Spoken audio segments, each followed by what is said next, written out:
Binge Audio. Préparé avec amour et fait avec amour. Salut, c'est Thomas Rozek. Plus de 40% d'abstention chez les moins de 34 ans. C'est un des chiffres qu'on entend partout à l'issue de ce premier tour de l'élection présidentielle. Un chiffre interprété soit comme le signe d'une méfiance de la jeunesse pour les représentants de la politique traditionnelle, soit pire comme celui d'un désintérêt total pour la vie publique. Mais est-ce que c'est si vrai que ça ? Est-ce que la jeunesse a déserté la politique ou bien est-ce qu'au contraire elle a renforcé ses engagements, mais en dehors des réseaux à l'ancienne ? Avant ce premier tour du scrutin, on a demandé à Anton Stolper de mener l'enquête. Et voilà ce qu'il a trouvé. C'est Thomas Chalvidal qui réalise ces 2 épisodes. Bienvenue dans Programme B.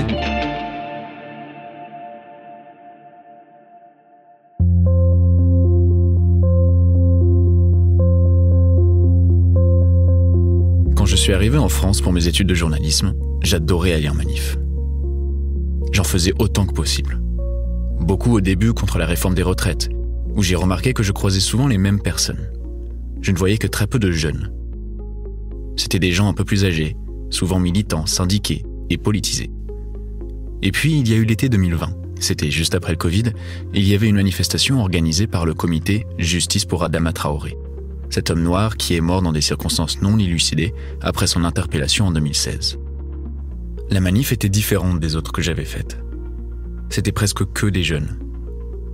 Et je me rappelle surtout d'un moment, quand les forces de l'ordre avaient utilisé une quantité assez astronomique de gaz lacrymogène, 2 jeunes filles, qui ne devaient pas avoir plus de 20 ans, se tenaient dans les bras, en toussant et en pleurant. Elles n'avaient pas de foulard ou de masque et étaient choquées par la violence. C'était leur première manifestation, et ce n'étaient pas les seuls à manifester pour la première fois ce jour-là.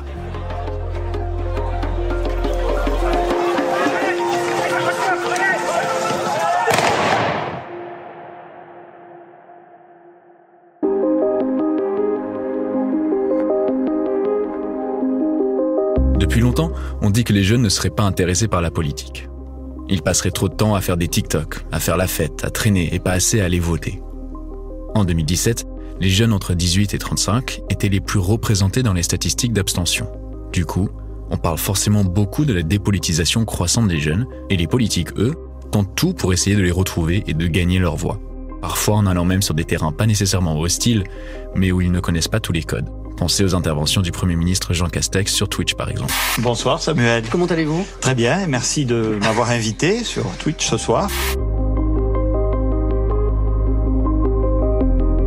Et pourtant, ça me paraît difficile de croire que les jeunes ne sont pas politisés. J'ai parlé de la manif Justice pour Adama, mais il y avait aussi les marches pour le climat où des milliers d'étudiants, de lycéens et même de collégiens sortaient dans la rue. Et les manifestations féministes qui ont rassemblé des milliers de femmes pour lutter contre les inégalités. C'était des luttes qui attiraient énormément de jeunes dans les rues, mais aussi sur les réseaux sociaux. Il y a tous les jours des posts alertant sur le dernier rapport du GIEC, des vidéos de violences policières ou un nouvel homme à être accusé d'agression sexuelle. Mais qu'en est-il des jeunes qui ne sont ni encartés, ni militants ?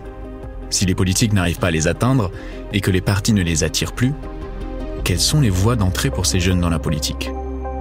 Comment vivent-ils leur politisation ? Et tout simplement, sont-ils vraiment politisés ?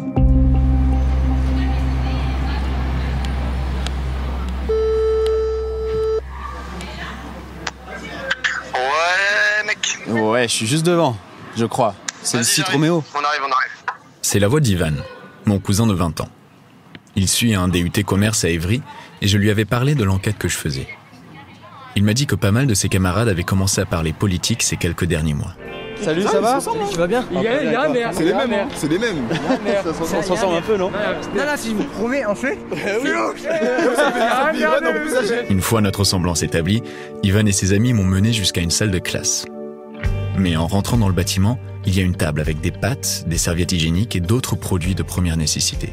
Joël se tient devant. Donc depuis septembre, on fait des maraudes sur Paris. On a fait une collecte à un carrefour. On a récupéré 4 caddies de produits hygiéniques pour les femmes. Et là, du coup, aujourd'hui, on fait une distribution pour les étudiants qui en ont besoin.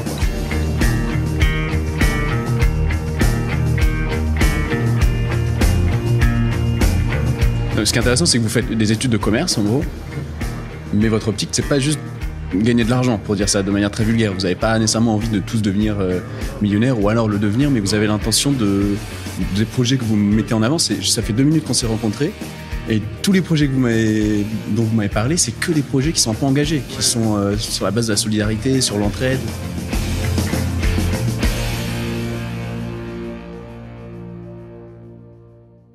Faut qu'on essaye de promouvoir les produits locaux, vraiment, c'est faire attention à la planète, quoi, et puis consommer meilleur et arrêter cette surconsommation qui pollue cette planète. On fait beaucoup attention aux nouveaux enjeux, qui seront les enjeux de demain et qui sont déjà les enjeux actuels, tout ce qui concerne le réchauffement climatique. C'est vrai que c'est des enjeux d'actualité, ça nous concerne et ça risque de concerner les générations futures. Et c'est vrai que si on fait rien, ça risque de craindre pour nous et notre futur. C'est une des choses dont je pense qu'on va parler tout à l'heure. Je pense que je vais sortir. Parce que là, niveau politique, écologique, tout ça, il y a encore chose à dire.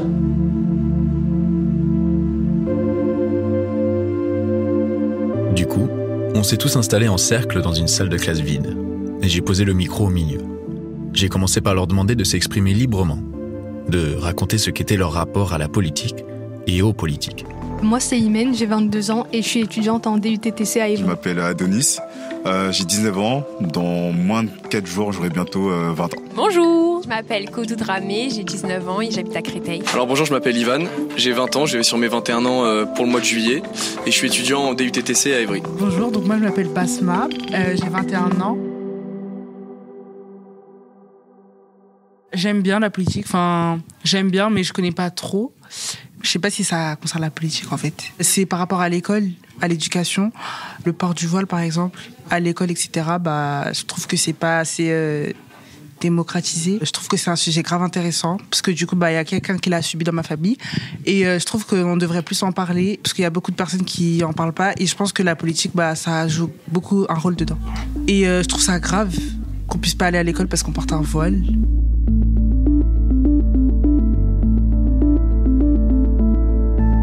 J'avais pensé à voter parce que je venais d'avoir ma carte électorale l'année où Macron a été élu, mais j'avais pas voté parce que je pensais ne pas assez connaître la politique sur le moment. En fait, j'avais peur de voter en faisant n'importe quoi juste pour voter. En fait, je préférais ne pas voter que de voter n'importe quoi. Ok, donc là, ça va être ta première élection. Exactement, ouais. Vraiment où je me suis un peu intéressé à ce qui se passe. Le premier truc qui me vient en tête maintenant, que je vois en tout cas en ce moment beaucoup et que je regarde, c'est Hugo Décrypte sur Instagram. Je vois en fait tout le temps ses posts avec quel candidat est pour ou contre cela, quel président à quel programme, un peu tous les axes de tous les candidats. Et c'est le premier truc qui déjà m'a un peu fait intéresser à la politique. Après, c'est les cours aussi, vachement en fait, parce qu'on a fait des oraux d'actualité où je devais en fait être au courant de ce qui se passait au niveau politique française et internationale. Et donc du coup, en fait, je suis rentré dedans sans faire exprès. En fait, je me suis pas dit, ok, je vais m'intéresser à la politique. C'est juste la politique est venue comme ça au fur et à mesure, et je me suis retrouvé à m'intéresser à ça en fait. Moi, c'est quelque chose qui m'a toujours intéressée parce que le grand-oncle de ma mère était président de l'Algérie. Donc, on est une famille plutôt investie en politique. Et depuis toute petite, mon père, il m'a toujours montré quelles étaient ses idéologies. Donc, j'ai un petit peu imité mon père. Enfin, en politique, je pense tout comme mon père. Il est vraiment très à droite, surtout. Et moi, je suis à droite sur beaucoup de choses. Mais par exemple, moi, j'avais assisté à des manifestations plutôt de gauche, je dirais, contre le pass vaccinal. Alors, moi, je suis pas du tout contre le vaccin, libre à tout le monde de vouloir se faire vacciner. Par contre, je trouve pas ça normal dans une démocratie qu'on oblige des personnes à avoir un pass pour assister à des choses. Et j'avais aussi manifesté contre les violences policières pour dénoncer cette injustice parce que, on va pas se mentir, les violences policières, c'est surtout les Noirs et les Arabes en France. Et du coup, moi, je me sens un peu concernée vu que je suis d'origine maghrébine. Et c'est aussi pour ça que j'ai voulu participer. Personnellement, moi, j'ai pas participé à des manifestations. D'un côté, parce que mes proches, ils sont pas trop pour que j'aille à des manifestations. Mais c'est vrai que sur les réseaux, lorsqu'il faut partager tout ce qui est des posts ou être actif pour faire connaître les histoires et tout, j'hésite pas à partager et à publier les posts qui concernent les violences policières.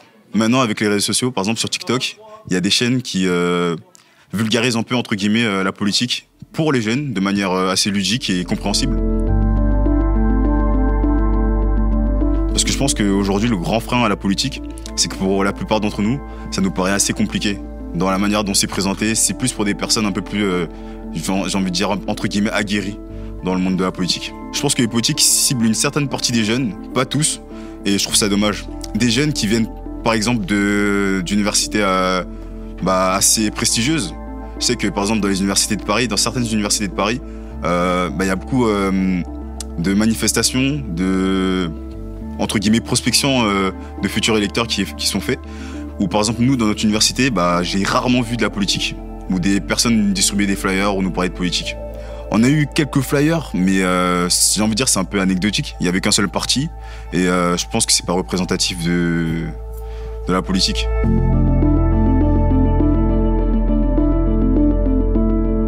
Moi, je suis totalement engagée. Je partage presque tout le temps auprès de mes amis, ma famille et sur les réseaux sociaux tout ce qui concerne donc la politique. Et moi, je suis du parti je crois. Non, en fait, je sais pas qui je soutiens.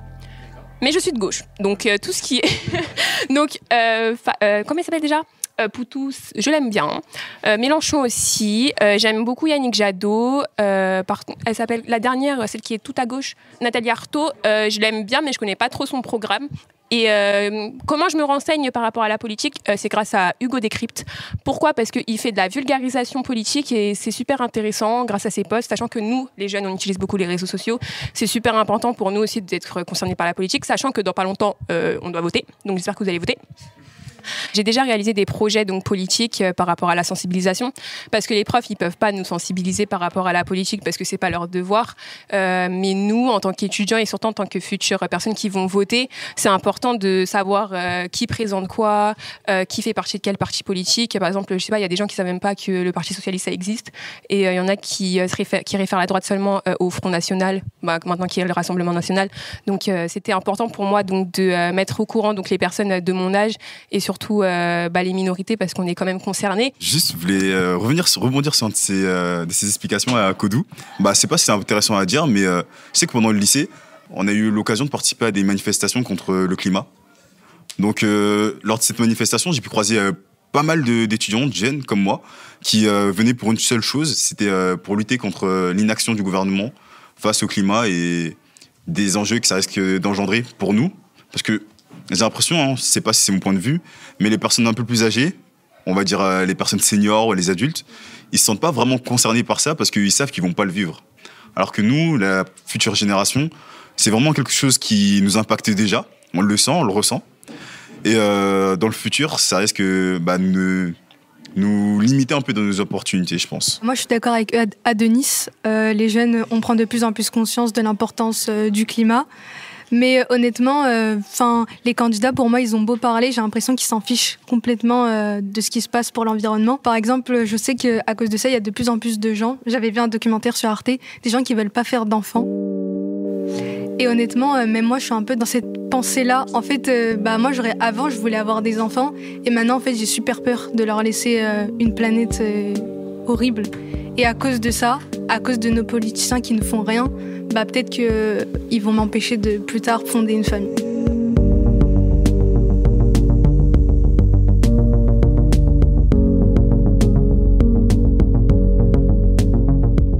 Dès qu'Adonis a évoqué le sujet du climat, tous ont commencé à lever la main pour demander le micro. Chacun avait quelque chose à dire sur les enjeux, les solutions, les responsables. Le sujet les intéressait, les stimulait. On a continué à discuter ensemble un moment. Ils ont parlé du patronat, du Covid, de la différence d'accueil entre les réfugiés ukrainiens et ceux de Syrie ou d'Irak. Ils avaient tous des opinions qu'ils s'empressaient de partager. Mais en essayant de comprendre comment ils s'étaient politisés, les réponses se divisaient en deux, parfois en se mélangeant. D'une part, l'influence de la famille, autant dans l'orientation politique que dans le développement de cette politisation. Plusieurs d'entre eux, par exemple, ne sont pas allés à des manifestations qui les intéressaient parce que leurs parents ne voulaient pas. Et après tout, c'est normal.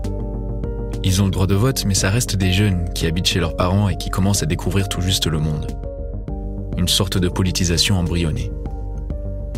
Et puis, il y a aussi les réseaux sociaux, notamment Hugo Décrypte. Alors vous vous en doutez, on aurait eu du mal à faire un podcast sur les jeunes et la politique sans parler des réseaux sociaux et de Monsieur Décrypte. Salut, c'est Hugo, j'espère que vous allez bien et on est parti ensemble comme chaque jour pour une nouvelle plongée dans l'actualité en une dizaine de minutes. C'est un jeune homme de 24 ans qui a commencé à faire des vidéos dans sa chambre en 2015. Il raconte et décrypte l'actualité sur YouTube. Ça marche. Et très bien même. Depuis, il a interviewé le président de la République, ainsi que tous les candidats. Il a décortiqué les programmes, les a rendus accessibles à son audience, principalement des jeunes. Alors on a essayé de lui parler directement, mais avec la présidentielle qui approche, il n'avait vraiment pas le temps. À la place, j'ai tapé son nom sur Twitter, et je suis tombé sur un tweet d'un certain Gaspardo, 22 ans, qui habite pas loin de Toulouse. Il disait ceci. Hugo Décrypte est un roi sérieux. Il a réussi à rendre accessible la politique à notre génération 1000 fois mieux que les médias classiques ne le font. J'ai juré, de base, je suis pas trop la politique. Mais il a réussi à faire un format intéressant où il laisse parler les candidats sans les couper et on comprend beaucoup mieux les idées comme ça.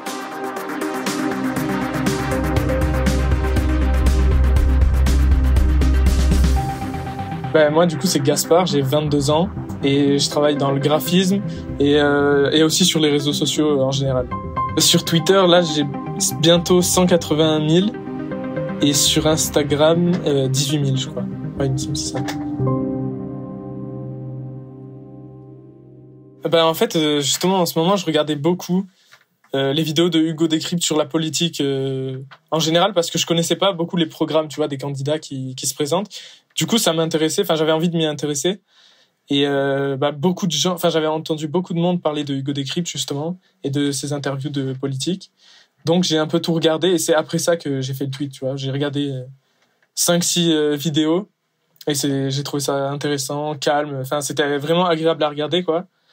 Et ce que j'ai bien aimé, c'est que c'était pas comme les médias classiques où les journalistes vont couper la parole et tout. Et tu vois, même s'ils aiment pas les idées, même moi, il y a des candidats, tu vois, j'aime pas forcément leurs idées, je suis quand même content de les voir parler sans se faire couper la parole. Au moins, on peut voir et dans tous les cas que t'aimes ou que t'aimes pas, ça va pas changer grand chose, tu vois. Je trouve ça plus agréable de l'écouter parler, de voir tout ce qu'il a à dire. Et au moins, tu vois vraiment ses idées, son programme et tout. Et une fois que t'as fait le tweet, du coup, parce que du coup, c'est une série de tweets que tu fais, dans lesquels tu expliques quoi dans tes tweets? Qu'est-ce que tu racontes? J'expliquais en fait que les jeunes ont du mal à se sentir, à être sensibilisés à la politique, à regarder tous les programmes et tout. Et du coup là, l'approche par les réseaux sociaux, c'est une bonne approche parce que ça nous permet d'avoir du contenu facile à regarder et sur des moyens de communication sur lesquels on est habitué à aller, quoi. Quand tu vas sur YouTube, par exemple, la plupart des jeunes de notre génération vont sur YouTube, sur Instagram, TikTok et tout régulièrement. Et là, du coup, ils y vont et en plus, ils ont accès aux programmes politiques et tout très facilement. Ils n'ont pas vraiment de recherche à faire. Et du coup, je pense que c'est pour ça que c'est apprécié, quoi. Mais par contre, ça a fait beaucoup parler, quoi. Il y a eu beaucoup de... Si tu regardes même dans les tweets cités, tu sais, ou dans les commentaires, il y a beaucoup d'interactions de gens qui donnent leur avis sur ça, justement.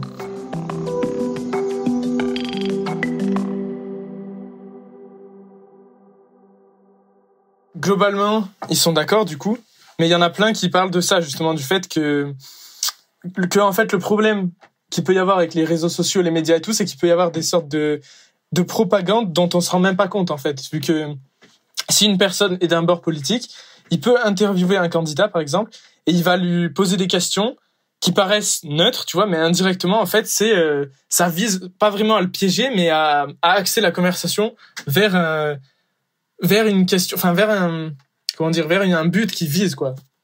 Il vise à savoir quelque chose ou à montrer que le candidat pense telle chose ou telle chose, tu vois. Et du coup, c'est fait de manière indirecte et les jeunes vont pas forcément s'en rendre compte, quoi. En tout cas, c'est ça que j'ai retenu principalement. Je vais dire un truc qui s'applique à moi, mais je sais que ça s'applique à beaucoup de gens.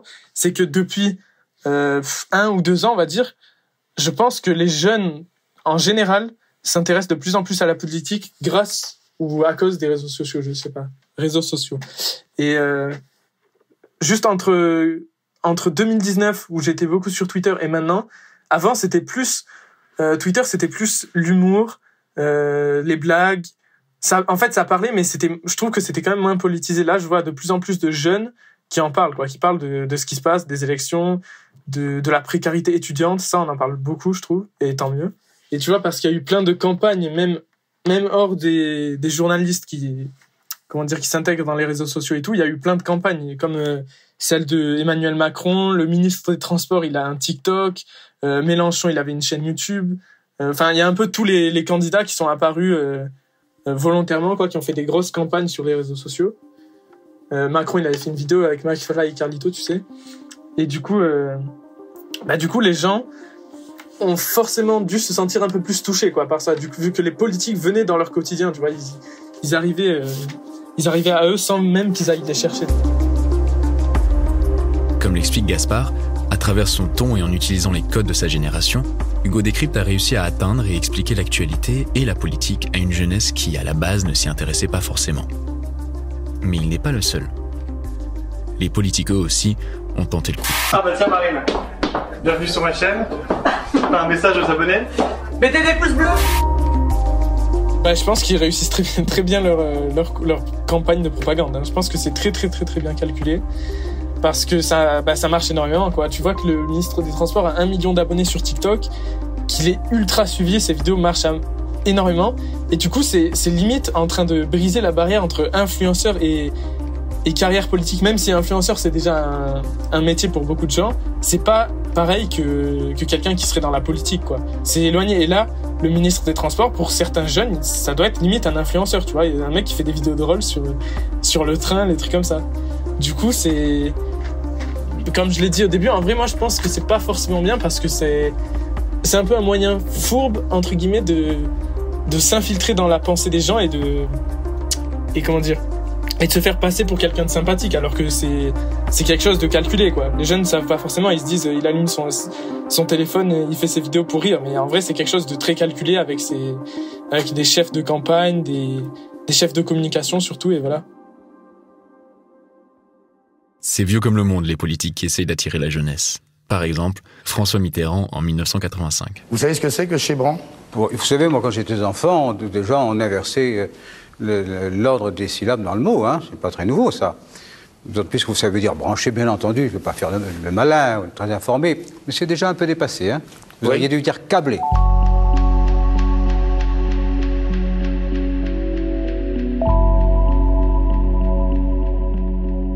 Pourtant, souvent, ça rate, ça passe à côté.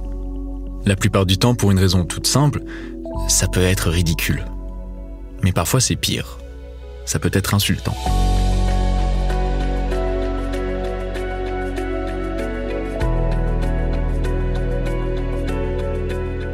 La communication de certains candidats qui essayent d'axer une communication un peu sur les jeunes. Je prends juste comme exemple Jean-Luc Mélenchon, parce que sa communication, ça reprend un peu, par exemple sur TikTok, les tendances, les trends, entre guillemets, des jeunes. On le voit bien que c'est vraiment juste pour nous plaire et juste pour bénéficier de notre vote et de nos voix. Mais nous, en tant que jeunes, on n'est pas vraiment dupes. On sait que derrière, il y a un intérêt et qu'ils sont intéressés par nos voix.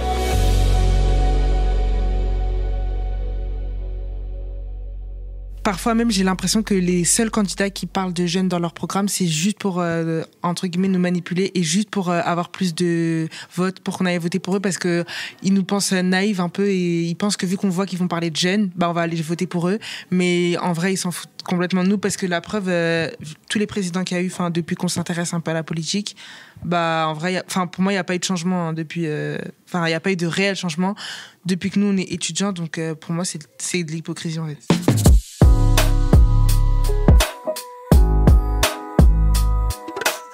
Les politiciens essaient de s'approprier des réseaux sociaux, essaient de s'approprier en fait une certaine audience. Et la question qu'on se posait depuis le début, c'était est-ce que les jeunes sont politisés? Et en fait, je pense que c'est plutôt est-ce que les politiques prennent en compte les jeunes? Est-ce que les politiques savent vraiment ce que les jeunes veulent? Est-ce que les politiques comprennent que en fait, les jeunes sont au courant de ce qui se passe?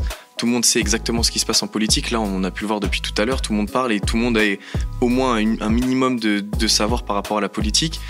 Sauf que eux le comprennent pas, ou en tout cas peut-être sont pas au courant, ce qui fait que, comme vous avez dit tout à l'heure, en fait ils nous prennent un peu pour des petits gens naïfs, et ils se disent je vais faire 2-3 TikTok avec quelques vues, avec quelques trends et quelques musiques un peu marrantes, et puis ça va me faire une audience et ça va me faire des votes. Ce genre de choses, au contraire, moi personnellement, ça m'écarte plus du personnage que ça me rapproche des politiques en fait.